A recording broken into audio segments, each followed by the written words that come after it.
स्वयं आप तक अपनी बात को मेरे माध्यम से पहुंचाना चाहते हैं, इतना याद रखिएगा। आप भाग्यशाली नहीं, आप सौभाग्यशाली हैं। मैं बार बार एक चीज बोलता हूं कि अगर आप सनातन धर्म पे, अगर आप अध्यात्म पे चल रही हैं, समझ में आ रहा अनीता सिंह जी, तो आप अध्यात्म पे नहीं चल रही हैं। भगवान चाहते हैं कि आप चले तभी चल पाएंगे, नहीं तो नहीं चल पाएंगे। अभी आपका डेटा खत्म हो जाएगा, भाग जाएंगे आप। समझ में आ रहा है? भगवान चाहते हैं, अब आपका प्रारब्ध बदल रहा है, वो आपको परम ब्रह्मा में लीन करना चाहते हैं, आपको सब कुछ देना चाहते हैं। समझ में आ रहा है? तो ही आप इस ट्रेनिंग में अटेंड कर पाएंगे। और अभी तक आप हैं, इसका मतलब भगवान स्वयं चाहते हैं कि आपकी किस्मत, आपका भाग्य बदले, वो आपके शरीर में प्रवेश करें और आपके अंदर एक ज्योतिर्लिंग प्रकाशमान हो जाए। चलिए लिखिए, उपवास क्यों करते हैं? उपवास क्यों करते हैं? हमारे सनातन धर्म में वर्णन है कि ये व्रत रखो, ये व्रत रखो, ये उपवास करो। ऐसा क्यों? जिस दिन आपका जन्मदिन होता है, आपके बच्चे का जन्मदिन होता है, तो उस दिन तो आप पूरा पता नहीं क्या क्या खिला देती हैं। खिलाती हैं कि नहीं दीक्षा पांडे जी अपने बच्चों को? अगर आपके बस में हो तो पूरा सूर्य भगवान को खिला दे, हनुमान जी बना दे अपने बेटे को, ले बेटा खा ले, सूर्य भगवान के खा लेते, ते ही खा ले, दुनिया उखड़ पर है। अगर आप लोग के हाथ में हो तो कुछ भी। लेकिन जब हम भगवान का व्रत करते हैं, भगवान की उपासना करते हैं, तो उपवास क्यों?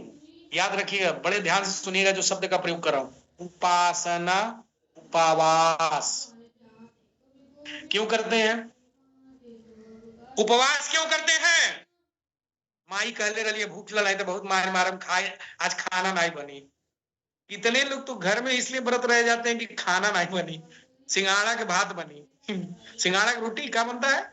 सिंगाड़ा की रोटी हलवा। ये माई तू नहीं उसे बढ़िया भतवे खा ला, कौन जरूरत सिंगाड़ा की रोटी खाई लेके। जितना आदमी रोज नहीं खाता उतने व्रत के दिन खा लेता है। ठूसे जा रहे, ठूसे जा रहे, अगले दिन पेट खराब हो गया। क्यों? उपवास थे।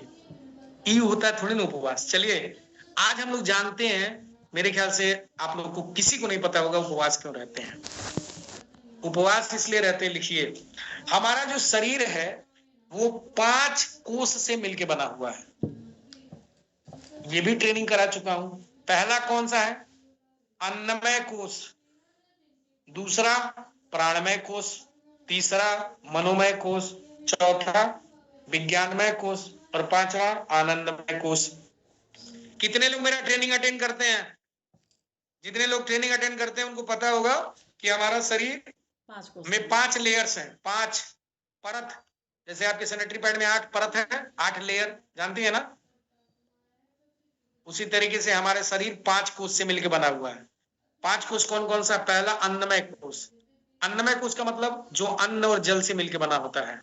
दूसरा प्राणमय कोष, जो प्राणवायु, जो सांस लेते हैं उसको प्राणमय कोष। तीसरा मनोमय, मन से, विचार से। चौथा विज्ञानमय, जानकारी से। पांचवा आनंदमय। आनंदमय तो अगर आनंदमय आप पा गए तो आप स्वयं शंकर भगवान बन जाओगे। जैसे मान लीजिए कि हम जो भी खाते हैं वो डेंस बनता है। डेंस मतलब घनत्व बनता चला जाता है, गाढ़ा होता चला जाता है, हमारा शरीर मजबूत होता चला जाता है। समझ में आ रहा प्रभु?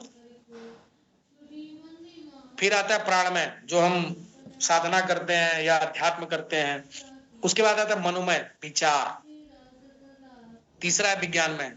जैसे सपोज करिए कि आप कुत्ता देख रहे हैं, तो आपको पता है ना कुत्ता है, सोचने की जरूरत है क्या? मन से सोचने की, या कटवाने की जरूरत है? काटेगा तभी जानेंगे कुत्ता है।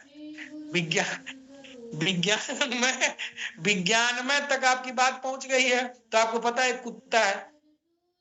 कृपया करके आप लोग अपने घर वालों को ना बोला करें। आप लोग जो बोलते हैं ना कि वो, क्या मैं बोलूं आपको, विज्ञान में कोष आपको पता चल जाता है ना देखते, ये पेड़ है, इसमें दिमाग लगाने की जरूरत है क्या कि जाके उसे सांस खींचेंगे? ये पेड़ है, ऐसा करते हैं क्या? नहीं ना। विज्ञान में है तो जान गए। तो सबसे पहला कोष क्या है? अन्नमय, प्राणमय, विज्ञानमय और क्या? मनोमय, विचार। विज्ञानमय और आनंदमय। अब हम लोगों को बड़े ध्यान से समझिएगा, हम लोग उपवास क्यों रहते हैं? सबसे बाहर परत क्या है? अन्नमय। समझो एक लेबल है, जैसे आप अपने गेट के अंदर घुसते हो तो पहला लेयर, दूसरा लेयर क्या है? प्राणमय। समझ में आ रहा है? अगर अन्नमय कोश जो आपका शरीर है ये अगर एकदम मजबूत हो गया, इनमें फेविकोल चिपका दिए तो ये दरवाजा खुलेगा ही नहीं, तो प्राणमय तक पहुंचोगे कैसे? समझे कि नहीं समझे? इसीलिए जिस दिन हम लोग भगवान की उपासना करते हैं उस दिन उपवास रहते हैं। उपवास मतलब जब अन्न नहीं खाओगे तो बाहरी जो दरवाजा है उसका है वो हल्का हो जाएगा। हल्का होगा कि नहीं होगा? यानी ये दरवाजा खुल जाएगा। अब जब दरवाजा खुलेगा तभी तो प्राणमय कोष में जाओगे। भी नहीं है, खांची भर खा लिए तो ये दरवाजा मजबूत हो गया। समझ में आ रहा कि नहीं आ रहा?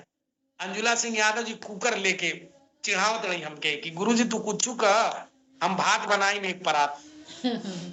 अन्नमय कोष में जब आप रहोगे तो प्राणमय कोष में एंटर कैसे करोगे आप?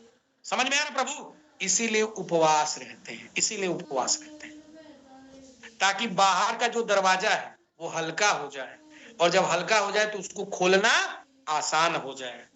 आ रही बात समझ में? तो बोलिए माता कामाख्या जी की जय, पशुपतिनाथ महाराज की जय।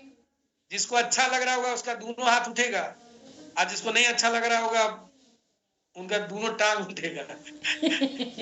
चलिए, समझ में आ गया क्यों उपवास रहते हैं?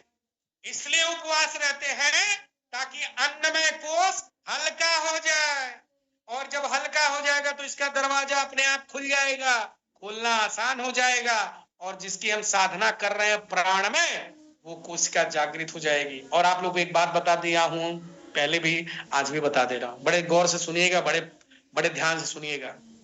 जो हमारे शरीर के पांचों कोष है ना बहन जी, इसकी सबसे खूबसूरत बात बता दे रहे हैं आपको।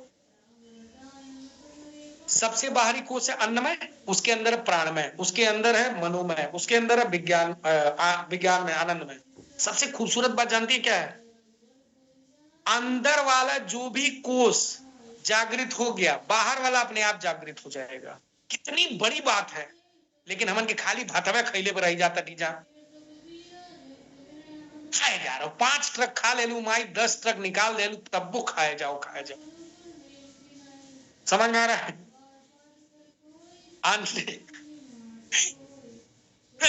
अगर आपने अपने प्राणमय कोष को जागृत कर लिया, सुनाई दे रहा है नहीं, तो अन्नमय कोष अपने आप जागृत हो जाएगा।